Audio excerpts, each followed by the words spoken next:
పార్లమెంటుకు ఎంపిక విపక్షాలన్నీ కూడా పార్టీ ఎంపీలందరూ కూడా అమిత్ షా నియంతృత్వం నశించాలని పెద్ద బ్యానర్లు ప్రదర్శిస్తున్నటువంటి దృశ్యాలు మనం చూస్తున్నాం.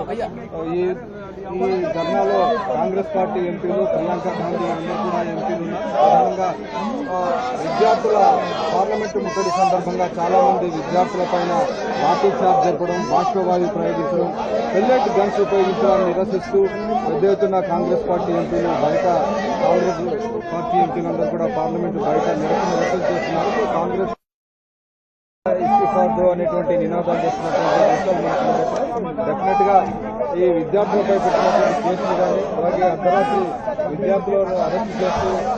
ఒకవైపు కేసులను ఉపసంహరిస్తామని వాగ్దానం చేసినటువంటి ప్రభుత్వం ఆ వాగ్దానాన్ని మర్చిపోయి మళ్లీ కేసులు పెడుతుందని కాంగ్రెస్ పార్టీ ఆరోపిస్తుంది. ఈ అంశంపైన ఇప్పటికే కాంగ్రెస్ పార్టీ ప్రతిపక్ష నేత రాహుల్ గాంధీ ట్వీట్ చేశారు. డెఫినెట్ గా ఈ అంశంపైన ప్రభుత్వం